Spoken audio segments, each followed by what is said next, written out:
Greetings everybody, this is John Blackstone. This is sort of an off-the-cuff video which I've just decided to do because I listened to the Beatles' Abbey Road just now, probably for the 1000th time. Just blew my mind, and I just wanted to talk about it while it's still stirring my soul.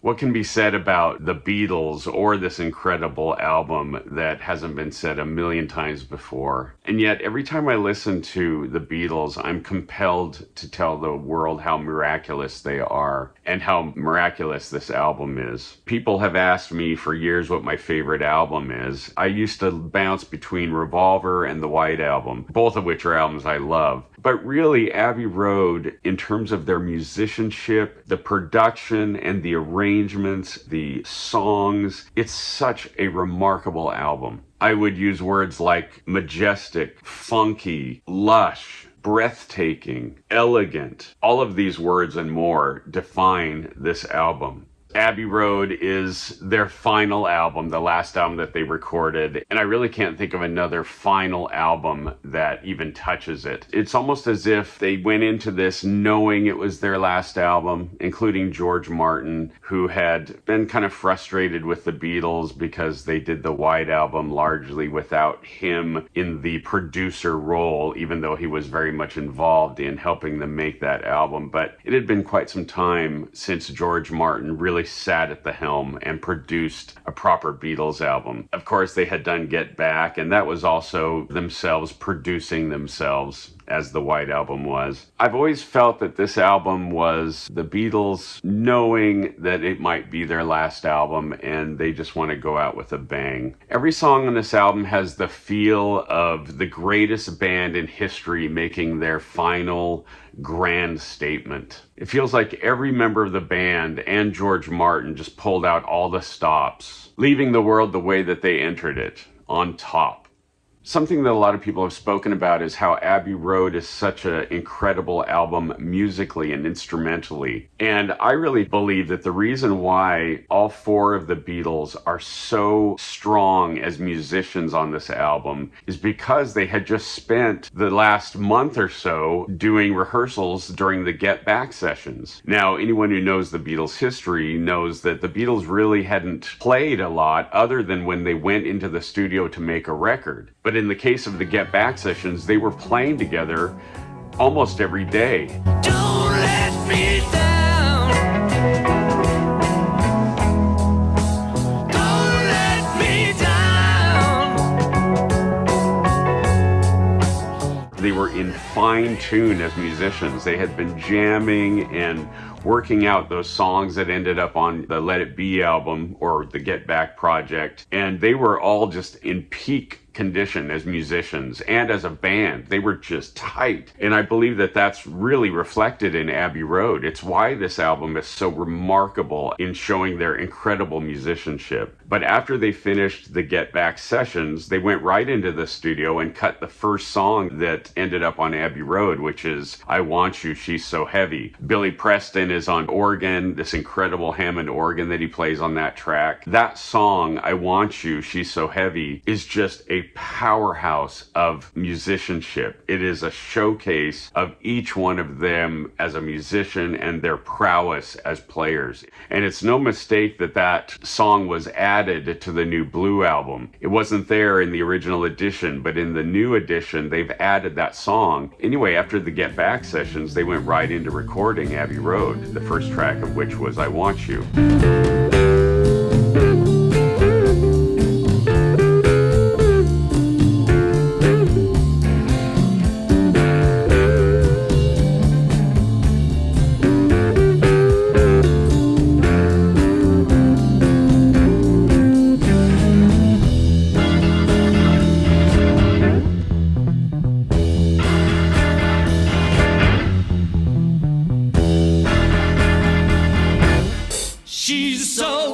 Ringo has been interviewed, and he talks about how he had just recently put on calf skin drum heads on his drum kit. He loved the feel of it when he played it. He loved the sound of it. And he's using these new skins on his drum kit during the Get Back sessions. And he really plays fluently, and he plays a lot of fills. And on Abbey Road, Ringo is just at his peak. And there's a lot of drum fills, including of the very famous one and only drum solo on a Beatles track.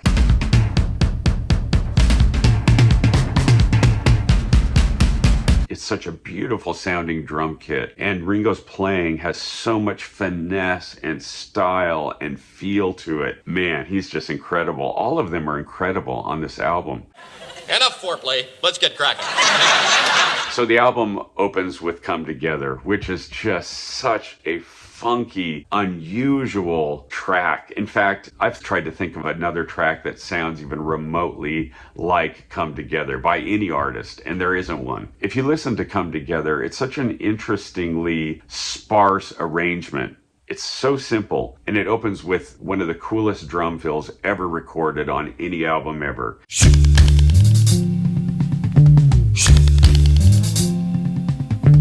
I used to play in a Beatles cover band, and we auditioned countless drummers, and we always used to use Come Together as the test to see if the drummer could play it. There's a lot of drummers that can play it. I've never found a drummer that can play it and make it sound like it sounds on that record. It's because Ringo just had this certain finesse and this certain feel, and no one can emulate it. No one. There's just this very sparse arrangement, little bit of guitar, this very swampy, cool, slippery bass line that Paul plays.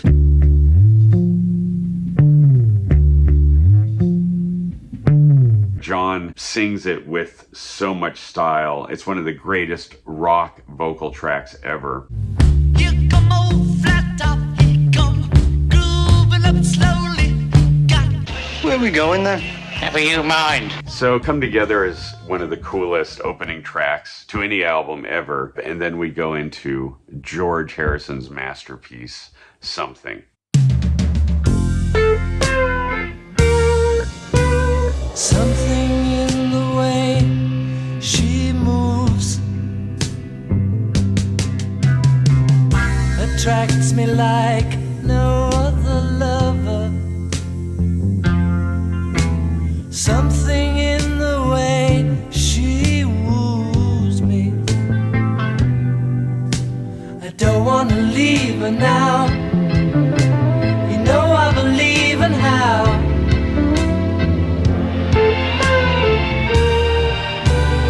What could it be, Paul? Something in the way she moves. What attracted me at all? Just say whatever comes in your head each time. Attracts me like a cauliflower until you get the word, you know. In Frank Sinatra's last years of performing, he used to perform this song. Great song by George Harrison of the Beatles. It's one of the best love songs I believe to be written in 50 or 100 years, and it never says, I love you in the song, but it really is one of the finest. I love listening to George singing this song. It's such a lovely vocal. And Paul comes in singing these beautiful high vocal harmonies. You stick around now, it may show. I don't know. Ringo's drumming is so tasteful. During the verses, Ringo is hitting his kick drum and a snare. Most drummers would ride the hi-hat or ride the ride cymbal to keep the tempo. It's very simple. 1, 2, 3.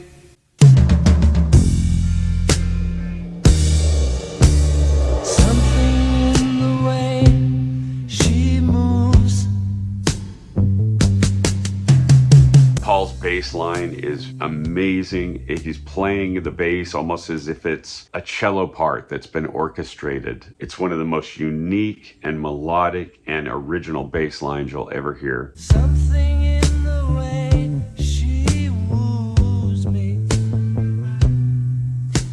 I don't want to leave her now.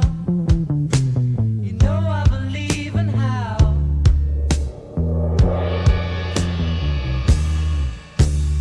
Check out Ringo's drumming on this part. It's so original. These drum rolls that are in the background combined with the little hi-hat bits. So cool. You're asking me, will my love grow? I don't know. I don't know. Check out these beautiful little moments of George Martin's arrangement. Something in the things she shows me. don't want to leave her now. You know I believe in how.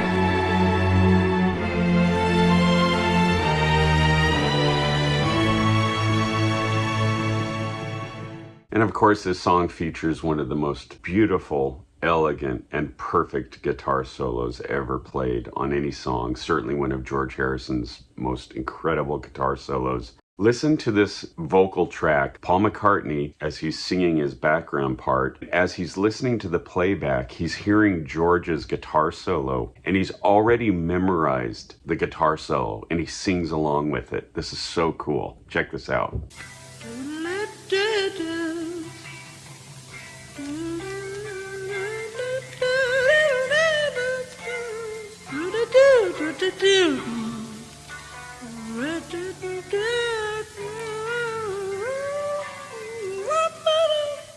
What can be said about this track that hasn't been said a million times? It's simply one of the most beautiful, if not the most beautiful, love song that's ever been recorded, performed by the greatest band that ever existed.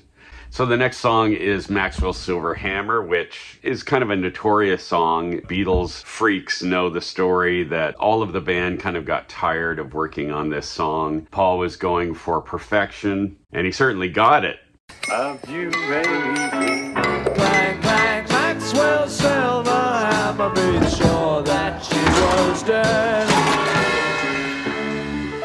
A guitar fell over, Paul. A guitar fell over. It's a very Paul song. He's created another fictional character and telling a story, and I love that about Paul McCartney. The Beatles certainly elevate this song to an incredible place in terms of the instruments and the arrangement. Something I really love about Maxwell's Silver Hammer is listening to George Harrison playing the bass on it. When they were tracking it in the studio, Paul was on piano, George was on bass, and Ringo was on drums. George just plays a really cool bass line. Check this out.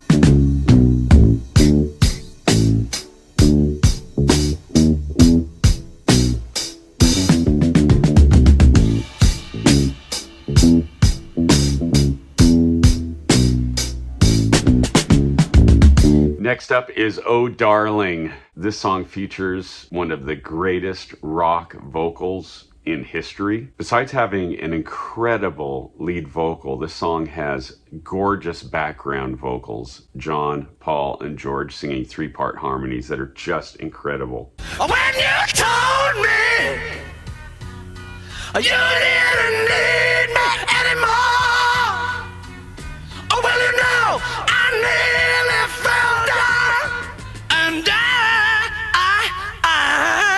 and oh darling, please believe me, I never let you down.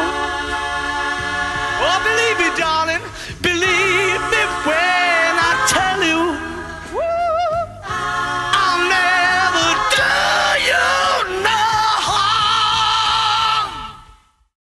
When they were tracking it, it was Paul on piano. John is playing these very cool guitar arpeggios throughout. But one of the standout features of this song is Ringo's drumming. It's one of the best drum performances Ringo ever laid down. Check out what he's playing here on this part of the song.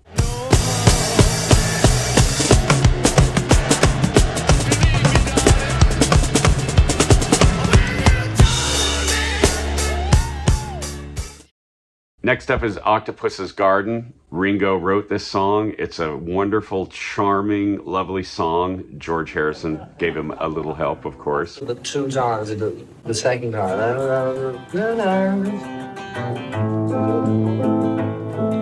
Octopus is garden in the shade. You got to get to the G one. Paradise. Let's stay on that in the shade. Then this Paradise. The octopus's garden in the shade. Into the other bit.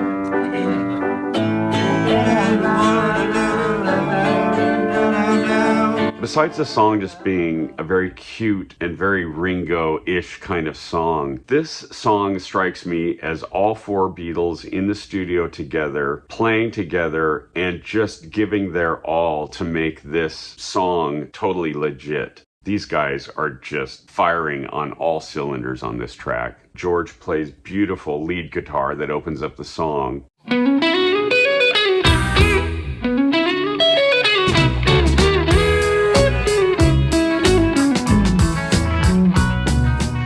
John is playing these very cool arpeggio lines. I'd like to be under the sea in an octopus's garden in the shade. And this song features these beautiful backing vocals that are just so Beatlish, very reminiscent of Yellow Submarine.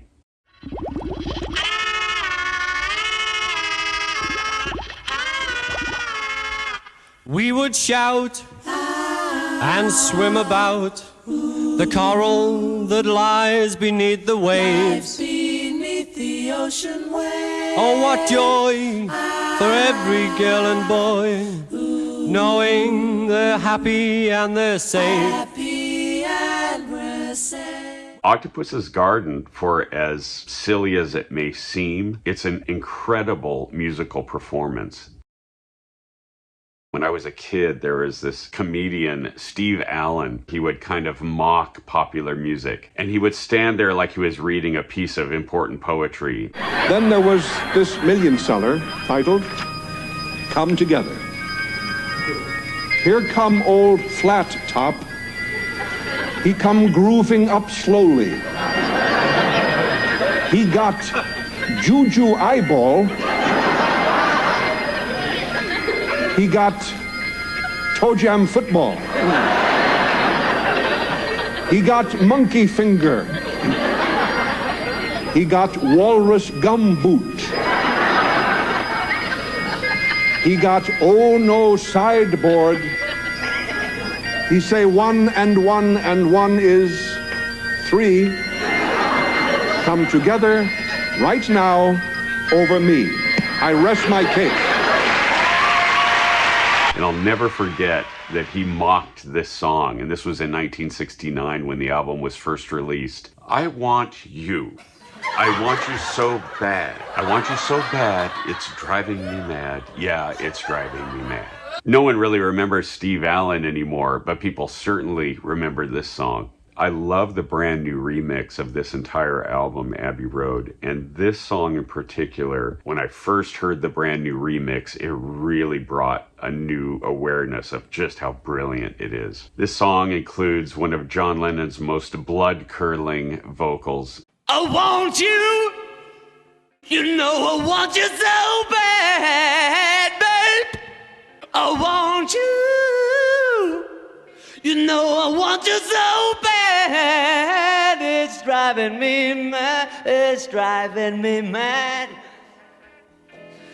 Yeah! The backup vocals are awesome. She's so heavy.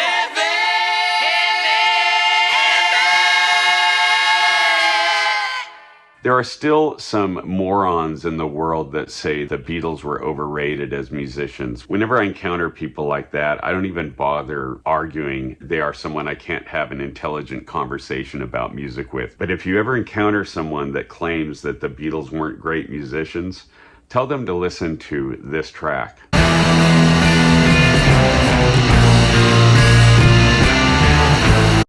Intermission.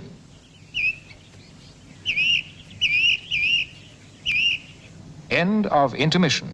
And after this incredible, crazy, stunning ending, we get one of George Harrison's masterpieces. This is the most popular download for the Beatles.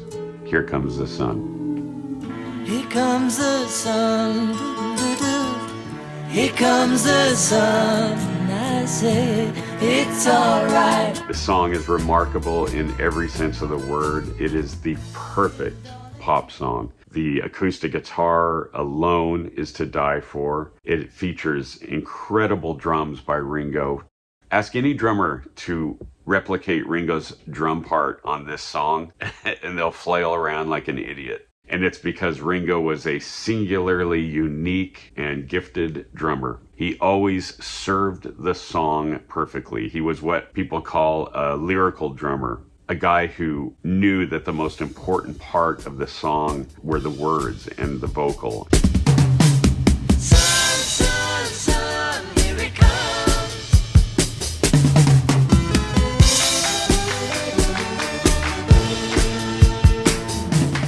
It's a Moog synthesizer that George is playing, and George was the one that introduced the Moog synthesizer to the band, similar to the way he introduced Indian music and the sitar to the Beatles. The 2019 remix that I spoke of before brings out all of the amazing elements of this song like never before. You can hear George Martin's beautiful string score.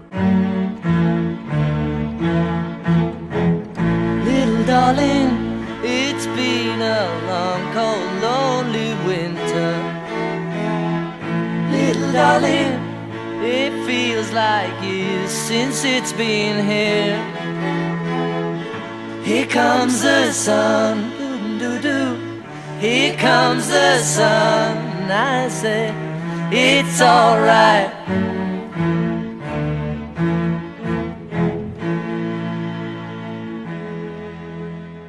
I'll never forget an interview with Keith Richards shortly after George Harrison passed away. Keith Richards said, "Here comes the sun." I mean, come on, man. I could go on for hours about this track alone. It's just a stunning masterpiece of a song. Next is Because, John Lennon's song, the most beautiful three-part harmony that they've ever recorded on any song.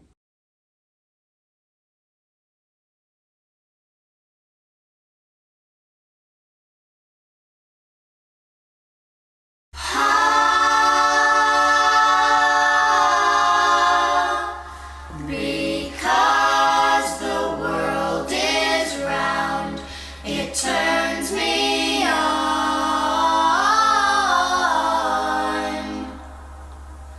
Because the world is round.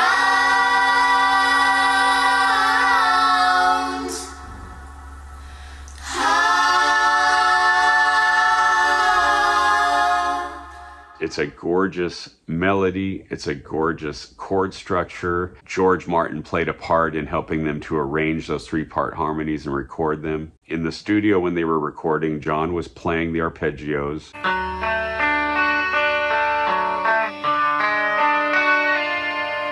George Martin played along with those arpeggios on a harpsichord.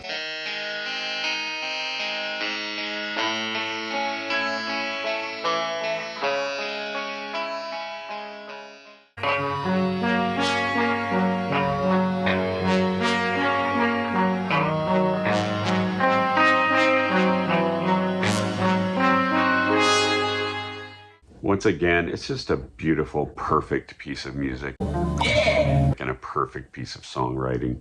Then we go into You Never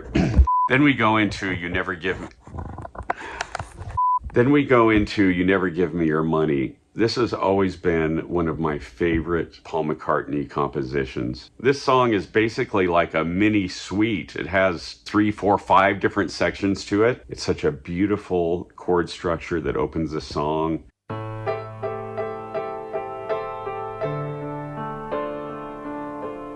George comes in with these incredible little guitar fills in between the vocal lines. You break down.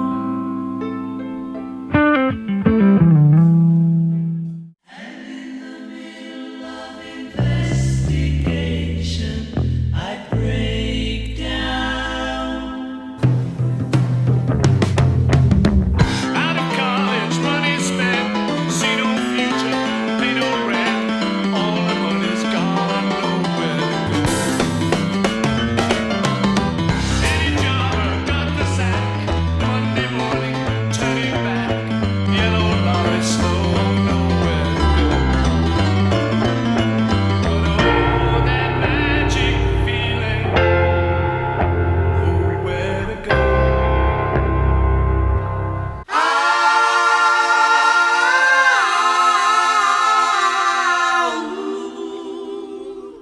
has this great instrumental break in the middle.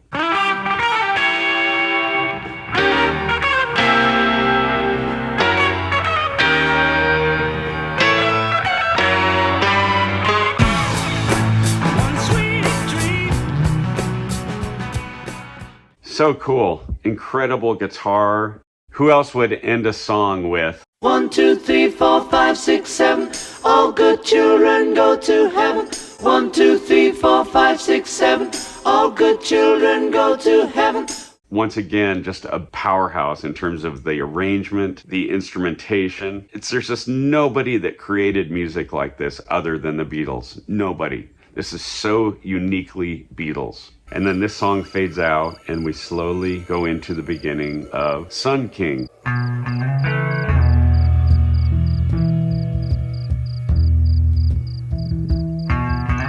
Another incredible John Lennon composition. John Lennon plays this lovely guitar while George Harrison plays these very tasty leads over these beautiful vocals.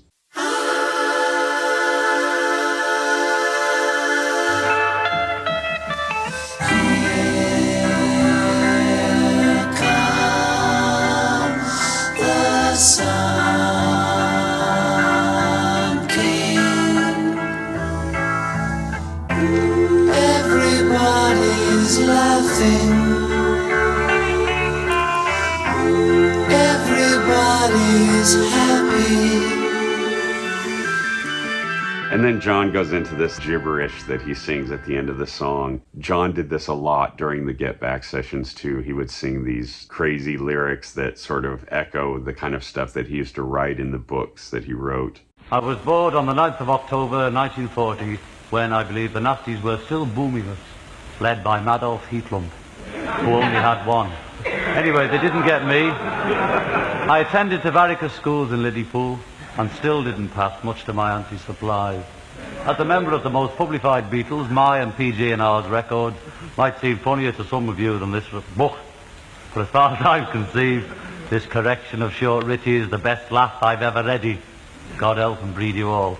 He very famously did it on the rooftop during Don't Let Me Down. I know this Reese godly blue jay go. She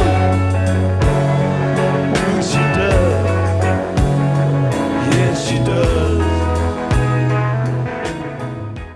Mondo paparazzi, mi amore, chica ferdi parasol. So this song segues into Mean Mr. Mustard, another John Lennon track. Reminds me of something off of the White Album. Very quirky, very John Lennon. The song has a really interesting bass line on it. Boom, boom, boom, boom.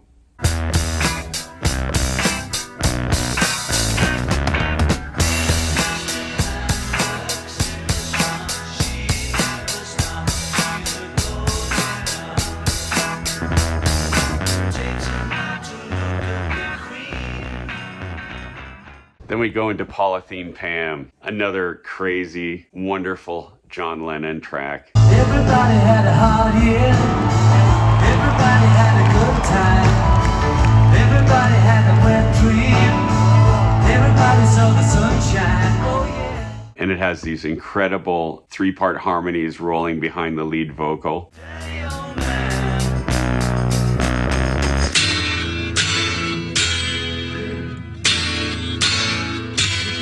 Well, you should see Polythene Pam. She's so good looking, but she looks like a man. Well, you should see her in drag, dressed in a polythene bag. Yes, you should see Polythene Pam. Yeah, yeah, yeah. Oh. And then at the end of this song, there's these killer George Harrison lead guitar parts.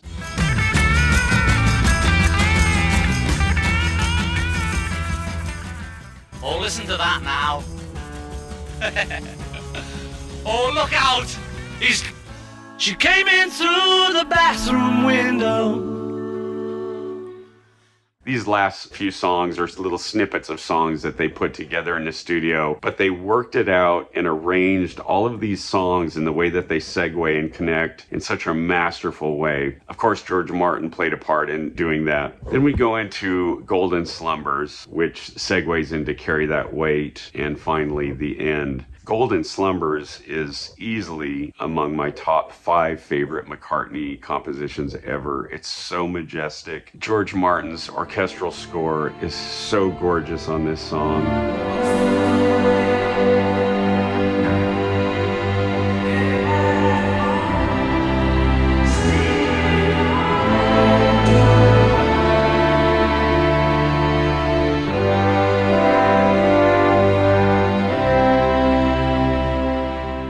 It's just one of the most emotional and powerful vocal performances I've ever heard. Golden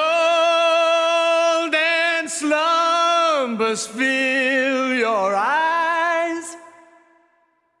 Smiles awake you when you rise. Sleep, pretty darling, do not cry. And I will sing a lullaby. So then it goes into Carry That Weight. Boy, you're gonna carry that weight a long time.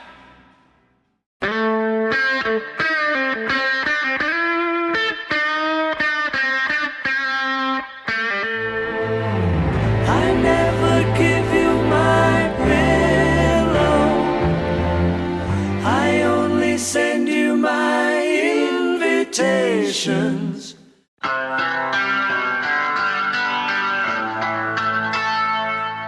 And finally, we get a drum solo from Ringo. Not only is it tasteful and groovy, but it's also one of the most beautifully recorded drum kits I've ever heard.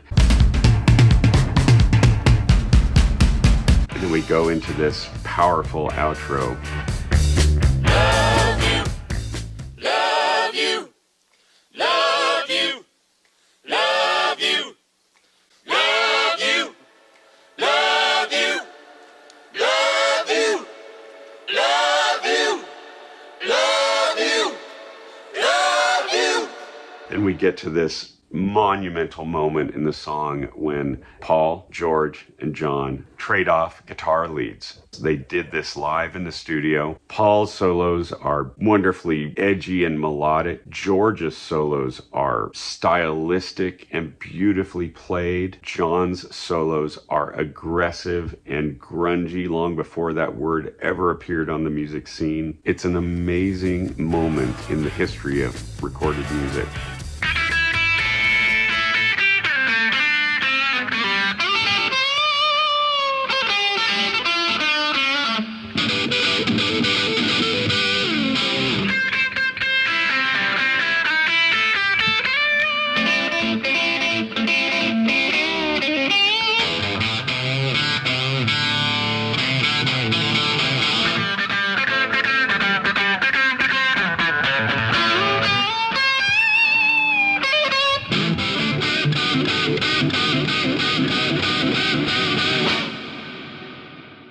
And it breaks into the most beautiful, poignant lyric you could ever hope for in the last song on the last album by the greatest band that will ever exist. And in the end, the love you take is equal to the love you make.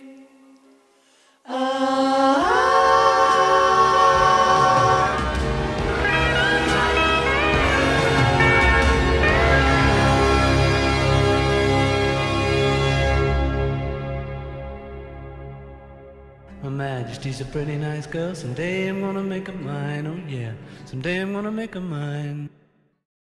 Here we are 60 years after they broke up, and this band sells as much music as it ever did. The thirst and the hunger for anything Beatles will never end. They were so remarkable and so one of a kind, and what they achieved was really miraculous. The Beatles truly are a phenomenon unto themselves. I could go on for hours about the Beatles and their music. Thank you for listening. I hope you enjoyed this episode. There's more coming very soon.